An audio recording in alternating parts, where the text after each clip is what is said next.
Well, County Executive, where are you at with replacing the rest of the Police Commission Board? Can you talk to us about that in terms Sure, of we have some timeline? applications. We're working through them. It really takes a couple of months to do a good background check and get references on them. But we're looking at a long list of applications. Have people sought out that position, or are you seeking out people in the community that you feel might be a good fit for that board? Well, I actually had someone stop me in a restaurant at lunch today and tell me that they had put in an application for the police commission and gave me their card and said they were very interested, made a very compelling argument. But yeah, people ask me about it all the time. What are you looking for as you're looking at this board and the future of the police department? What are you looking for in terms of candidates for that board? Well, the board should reflect the diversity of the community, life experiences and backgrounds. I expect people to be fair and even keel and level-headed, but I think a diversity of experiences is important. But we're changing direction in county government. We heard the message from the jury a couple of weeks ago. We are going to recognize that there are some current concerns in the police department, and we're going to do a deep review of the police department and get some professional guidance and move very deliberately and very thoughtfully toward a new environment. What are your hopes in terms of having people view that board as a citizen review board? There have been calls for a citizen review board since Ferguson. There are many that don't see that Police Board of Commissioners as a representation of the citizens. What do you think needs to change there to change that perception? I think there has to be better communication with the community, better communication with individuals who have filed complaints, better communication about the process in which a complaint is reviewed and managed. But I think it's a matter of communication. The St. Louis County Police Department has very different governance and authority than St. Louis City Police Department. St. Louis City Police Department reports to the mayor. In St. Louis County, the police department reports to a board of commissioners, 5 citizens that have been appointed by the county executive. So it's a different structure, different authority, but I think the work of the police board is a matter of communication. Speaking about that lawsuit, where do things stand in terms of looking at how the county is going to take on the cost of that lawsuit and that settlement?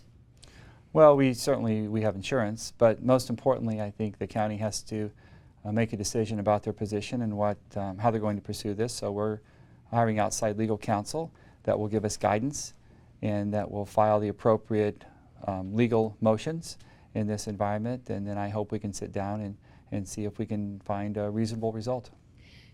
Do you think that some of the settlement is going to have to come from the public safety budget? I mean, I can't imagine that self-insurance is going to cover that full settlement. Do you think taxpayers are... Well, I'm not really prepared to go into the full details of that because we're still trying to understand that ourselves. This is a couple of weeks old. But I know the first $2 million will come from taxpayer funding. Beyond that, we have insurance. If it goes too far beyond that, then we'll have more of a conversation about it. It depends on what the final judgment is, and then we'll see how much insurance coverage we have. But the first $2 million will come from the county funds. There have been some conflicting statements in terms of who did not agree to the initial lower settlement offered by the officers' attorneys. Do you know at this point who let it go to trial and end up with this verdict that led to a There was apparently a settlement offer that came about the same time as the indictments came in the last administration.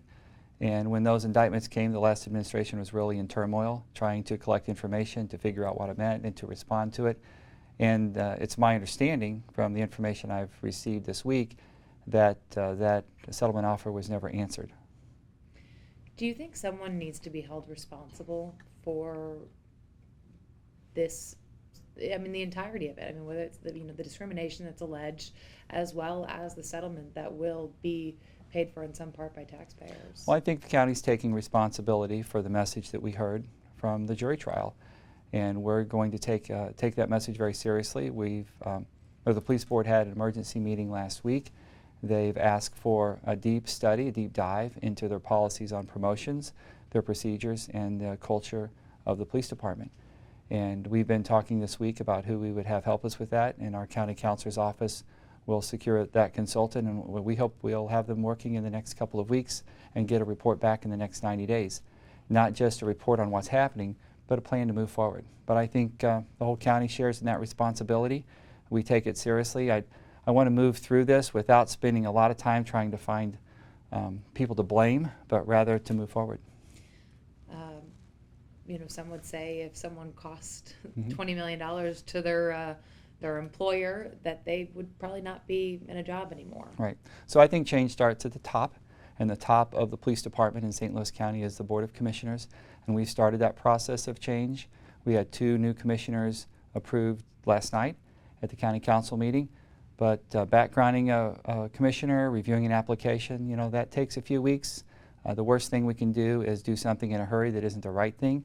So this has to be very thoughtful, but it is deliberate, and we do have a goal in mind, and that's restoring confidence in the police department, that our police officers are behaving appropriately, that they understand each other, and that the culture is one of equity and inclusion. All the time being very careful not to disrupt the very good service that our police department provides to the St. Louis community. Why do you think that Chief Belmar should be the one to kind of, you know, bring in this change as you hope to see in the department? Well, he'll have new direction from the police board, and police officers follow Chief Belmar, and I think he's the one to deliver the message of change to them. I think that's a very important dynamic over the next few weeks. Because he has said he doesn't plan to step down or anything. Are you still confident that he should be leading the I'm department? confident that he should be the one communicating this change message to the police officers. I think that he'll have the direction from the board, he'll have the resources, and he should be explaining to them why we're going in a new direction. And I think they'll receive that message from him. Kind of switching gears a little bit to another topic at the county council meeting over the last 2 weeks is the animal shelter. Have you decided anything differently than you know, what the plan is at the county animal shelter? Have you taken into consideration what some of these volunteers have said that about a potentially different path? Well, first of all, I think it's important to recognize that in St. Louis we take the care of our animals very seriously. In our region, it's a value that we hold in high regard, and we hear a lot of communication about it. Our animal shelter is funded in a way that recognizes that that's a priority, and it's supported by volunteers from the community because it's important to them as well. And it's important, they have a very important role in the adoption process and getting those animals placed in the community. We have an audit that was performed back in April. It gave us a lot of information. The animal shelter has been a management challenge for a couple of decades, for the past 5 years especially, and we're moving forward with that. Those audit recommendations are difficult because they are change, but a lot of what happens in the animal shelter is the relationship between the staff and the professional management with dozens and dozens and dozens of volunteers that are a very important piece. They walk the dogs, they help keep the cages clean, and they're a very important link in getting these animals adopted. And that relationship between the staff and the volunteers is where the struggle is. Mostly a communication breakdown, mostly a disagreement about roles, but we're going to work through those. We're going to follow the report of the audit, and all of the volunteers who go through the training and understand the training and their role, who understand the new policies that have been recommended by the audit, when they go through those and they understand those things, then they'll be right back where they were, helping to take care of those animals, walking them, and helping them find a happy home. So no changes based on some of the complaints and things you've heard from? No, we're going to move forward with our audit. We're going to move forward with new expectations of our volunteers and new expectations of our staff. I think all that's very important. But I do think the training and the recognition of the policies and an agreement to follow the new policies is very important. But we do value our volunteers. We recognize their role, and I hope they all come back. Actually, I did remember one question I wanted to ask in terms of kind of moving forward with the police department and the county as a whole. Can you talk about Hazel Irby's role in diversity and how that's even more important following what came to light in the lawsuit? Well, before all this came to light, before the lawsuit, Hazel had already initiated implicit bias training through our Strategy and Innovation office, and that was actually starting. And the officers were going through an orientation and a training program in groups of 30, and that was going very well. But there are, 900 police officers. It takes a long time. We have to be careful about pulling them off of their assignments to come in for training. We have to balance all of this. But we're moving through this very thoughtfully, and the Anti-Defamation League was helping us with that even before the lawsuit. Do you think there is a cultural problem inside the police department? I believe that if the officers tell us that, then we should listen to them. And I believe that there are also officers who don't understand each other, and it's not a malignancy, it's not bad intentions, it's just a lack of understanding, and it's our job as a county to bridge those communications gaps and help each other understand different cultures, different backgrounds, different expectations, different communication styles. That's what equity and inclusion is all about, and the county has to lead that. We have to start in our own house, we have to start with our employees, we have to start with our own police department, and then we have to step out in the community and show everyone what equity and inclusion looks like. Obviously, you've got the county, you've got the police department, you have the board of commissioners, but how much say do you have to call up the chief and say, look, this is something that's vitally important. We need to, make body cameras happen faster. We need to make the inclusion, implicit bias training happen faster. I mean, do you have that ability to kind of give that say to the chief? Well, I meet with the chief once a week or once every other week. I talk to the police commissioners, of course, more recently than before. But I think we have good communication. I don't manage the police department. I don't have policy-making authority. But I think the chief is interested in my opinion for sure, and we try to communicate. He understands my expectations going forward. He understands what I expect his role to be in communicating our new policies. They've already started with an advisory committee on equity and inclusion that's being put into place. And we have another committee within county government that's working on this. But we're moving forward. We hear the message, we take it seriously, and we're going to move forward.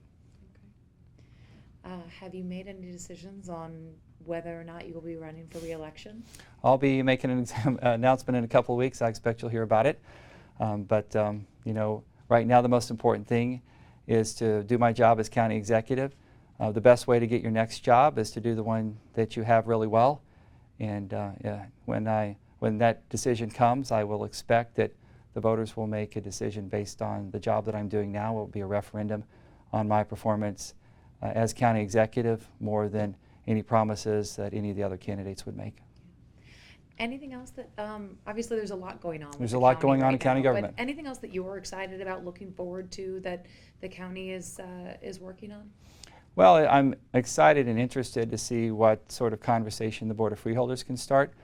The St. Louis County has appointed their 9 members, and they're going to meet next Tuesday in the chambers, St. Louis City Hall, and we hope that the city conferees will be available and we'll start this conversation. I think it's very important for St. Louis as a community to start this discussion about can we do things better? Can we work together in a different way? Can we be more efficient? Can we tackle our problems in a more coordinated way? That's a very important conversation to have. We've been talking about it for a long time, but I'm excited to get that going.